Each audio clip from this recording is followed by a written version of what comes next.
Beberapa hari yang lalu ada debat lintas agama yang dilaksanakan di Yogyakarta antara Kristen yang diwakili oleh pendeta Budi Asali versus Islam yang diwakili oleh Don Ditan dan dua rekan yang lain. Usai debat, saya ditanya oleh beberapa teman bagaimana komentar tentang perdebatan tersebut. Dan saya menjawab bahwa secara umum debat itu tidak memuaskan. Mengapa?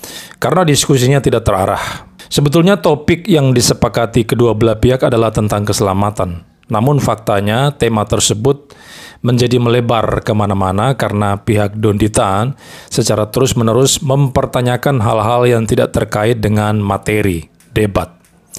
Temanya adalah keselamatan tetapi lari ke masalah Alkitab. Penulis Alkitab siapa, manuskrip, debat mengenai perikop, Septuaginta, Trinitas, baptisan, dan sebagainya. Ada begitu banyak poin baru yang dimunculkan sehingga tema yang seharusnya diperdebatkan menjadi tersingkirkan oleh isu-isu baru tersebut. Dan saya melihat moderator tidak menjalankan fungsinya dengan baik. Moderator yang seharusnya berperan untuk menjaga diskusi sesuai dengan aturan mainnya, malah justru membiarkan para pendebat lari kemana-mana. Sehingga bagi saya debat beberapa hari lalu itu menjadi tidak fokus, tidak tajam, dan tidak menarik lagi. Saya beri satu contoh. Silakan saudara dengarkan cuplikan video berikut ini. Jadi begini Pak, kalau Bapak bilang mengajarkan dosa waris, padahal yang mengajarkan itu Paulus, sedangkan Yesus tidak pernah mengajarkan dosa waris. Terus tadi saya tanya, kalau anak manusia lahir bawa dosa waris, cuman Yesus yang lahir tidak bawa dosa waris, gitu Pak ya. Terus Bapak tadi juga menyinggung-nyinggung bahwa sudah dinubuatkan bahwa Yesus memang harus mati untuk menebus dosa manusia, gitu Pak ya. Itu kan menurut PL Pak ya. Pertanyaan saya, yang menulis PL ini Kristen atau bukan Pak? Silakan Pak. Kristen, silakan. Kristen mana Pak yang nulis Tanakh Pak? Silakan. Tolong diulang. Tanakh. Ini Pak. Ya saya ngerti, kalimatnya saya tidak dengar. Kristen mana yang menulis Tanakh ini Pak? Silakan Pak. Nah, di sana di bagian awal Don Ditan sebetulnya mencoba bicara tentang keselamatan. Dia singgung tentang dosa warisan, nubuatan penebusan dosa oleh Yesus. Dan ini memang terkait dengan topik. Tetapi mendadak Don Ditan melompat pada hal yang lain. Dia kemudian mempertanyakan siapa yang menulis Tanakh, Kristen atau bukan. Ini kan bukan bicara keselamatan lagi, tapi terkait dengan Alkitab. Bisa mengarah pada autentisitas Alkitab, identitas Alkitab, dan sebagainya. Jadi malah berubah bicara tentang kitab suci. Dan seharusnya Pak Budi tidak perlu menjawab pertanyaan itu, karena itu sudah keluar dari topik bahasan. Tetapi yang terjadi Pak Budi malah meladeninya. Nah, terkait dengan aturan main dalam debat, saya mendengar bahwa kedua belah pihak sudah sepakat menjadikan Alkitab sebagai dasarnya. Dengan demikian, Don Ditan secara tidak langsung telah mengakui keabsahan Alkitab, setidaknya untuk sementara waktu selama debat berlangsung. Maka Don Ditan tidak seharusnya mengkritisi Alkitab. Ketika Don Ditan mulai mengutak-atik kredibilitas Alkitab, keaslian Alkitab, mempersoalkan siapa penulisnya dan sebagainya, maka dia sudah melanggar aturan main yang sudah disepakati bersama, yang awalnya setuju menjadikan Alkitab sebagai landasan di dalam seluruh perdebatan, bukan terhadap kitab-kitab yang lain ya. Sekarang malah berubah dan mempertanyakannya. Maka Don Ditan berlaku pelin-pelan di sini. Dia tidak konsisten. Kesepakatan yang sudah disepakati bersama kemudian dilanggar oleh Don Ditan.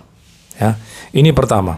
Kedua, saya akan mencoba memberikan respon terhadap pertanyaan Don Ditan tersebut dan bagaimana jawaban Pak Budi Asali. Dia mempertanyakan siapa yang menulis Tanakh. Tanakh itu terdiri dari Torah ya, 5 kitab Musa, kemudian Neviim, nabi-nabi, dan Ketuvim, tulisan-tulisan. Siapa yang menulis Tanakh, Kristen atau bukan? Sebetulnya Pak Budi sudah menjawabnya dengan memberikan Ibrani 11 ayat 24 sampai 26 yang mencatat keterkaitan Musa dengan Kristus dan disimpulkan bahwa penulis Tanakh adalah Kristen. Jawaban Pak Budi ini benar, tapi kalau saudara simak perdebatannya, kelihatannya Don Ditan tidak memaksudkan kata Kristen itu secara teologis, tetapi secara historis. Dan itu terlihat dari kata-kata Don Ditan. Kalau sudah menonton videonya di dalam acara debat tersebut, Don Ditan mempertanyakan sebutan Kristen itu kapan muncul pertama kali. Jadi dari kata-katanya itu saya bisa melihat bahwa yang menjadi penekanan Donditan di sini aspek historisnya, bukan teologisnya. Tapi rupanya Pak Budi terus menekankan aspek teologis. Jadi sebetulnya ada dua sudut pandang yang berbeda antara keduanya, sehingga menjadi tidak nyambung. Keduanya menjadi tidak connect. Yang satu memaksudkan A, tetapi yang kedua memaksudkan B. Lagi-lagi, sekali lagi, itu tidak nyambung. Nah, untuk kedua perspektif tersebut, saya menjelaskan seperti ini ya. Pertama, jika memang Donditan memaksudkan kata Kristen itu sebagai sebuah kata historis, maka itu jelas pertama kali muncul di Antioquia. Dalam Kisah 11 ayat 26 dikatakan, mereka tinggal bersama-sama dengan jemaat itu 1 tahun lamanya, sambil mengajar banyak orang. Di Antioquia lah murid-murid itu pertama kalinya disebut Kristen.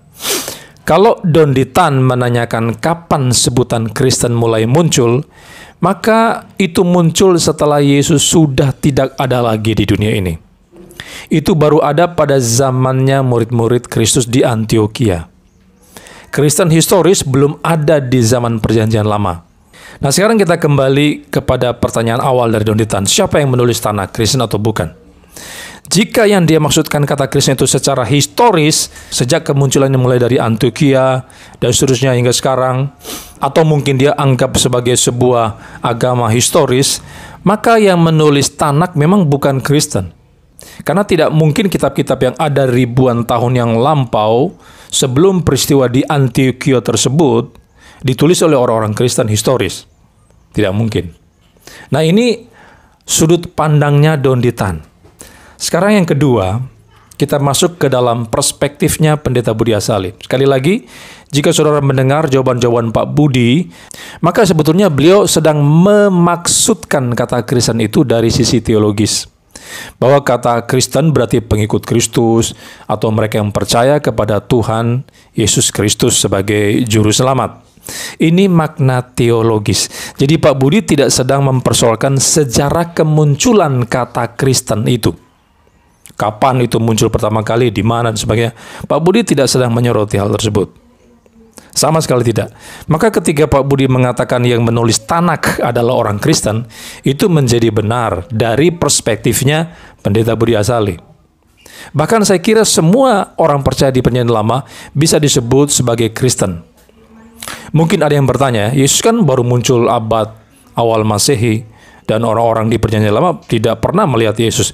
Benar, itu tepat. Tetapi orang benar di dalam Perjanjian Lama percaya pada Yesus yang akan datang. Sekali lagi ya, orang-orang benar di Perjanjian Lama itu percaya kepada Yesus yang akan datang. Lewat mana? Lewat tipe-tipe korban anak domba, melalui nubuatan-nubuatan, dan sebagainya. Sementara kita yang hidup di zaman setelah Perjanjian Lama, zaman Perjanjian Baru atau zaman gereja di masa sekarang ini, percaya kepada Yesus yang sudah datang. Kita membaca Alkitab, kita melihat catatan Alkitab bahwa Yesus adalah Tuhan dan Juru Selamat, dan kita percaya terhadap hal tersebut. Tetapi yang jelas di semua era, baik di dalam Perjanjian Lama, Perjanjian Baru, zaman sekarang, dan seterusnya sampai Yesus datang kedua kalinya, syarat keselamatan itu tetap sama, tidak berubah, yaitu syaratnya adalah iman kepada Yesus sebagai Tuhan dan Juru Selamat. Karena iman itulah engkau diselamatkan. Tanpa iman kepadanya, engkau akan berakhir di dalam neraka kekal. Jadi itu perspektif daripada Pendeta Budi Asali yang terlihat berbeda dengan maksud daripada Donditan terhadap kata Kristen tersebut.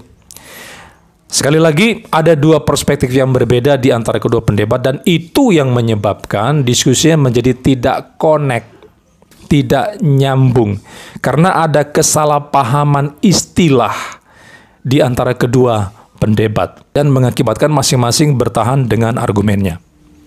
Mungkin next, sebaiknya yang dilakukan adalah memperjelas dulu posisi masing-masing. Misalnya, kalau kata Kristen itu dimunculkan, mari masing-masing pendebat menjelaskan dulu apa definisi daripada kata Kristen itu. Apa yang dipahami terhadap kata tersebut oleh kedua belah pihak. Supaya setidaknya pertanyaannya itu bisa dimengerti secara benar dan pihak yang menjawab bisa menjawabnya secara akurat dan tepat. Terakhir ya, sebagai catatan dari saya tentang debat tersebut, saya mendengar pihak Islam sudah mengajak kembali Pak Budi untuk berdebat lagi. Saran saya, sebaiknya Pak Budi mencari partner di dalam debat. Sebaiknya ada rekan dan jangan maju sendiri. Itu sebabnya pihak Islam maju bertiga, dan mereka selalu bertiga maju ya. Kalau kita memperhatikan debat-debat Donditan sebelumnya, dia selalu maju bertiga dengan teman-temannya itu. Mengapa maju bertiga? Itu punya tujuan sebetulnya, untuk saling mengingatkan satu sama lain, saling melengkapi satu sama lain dan sebagainya. Oke, demikian tanggapan saya untuk poin ini. Mungkin di waktu-waktu ke depan saya akan melihat poin-poin lain. Kalau ada hal yang saya ingin tanggapi, saya akan tanggapi itu. Sampai berjumpa di lain kesempatan.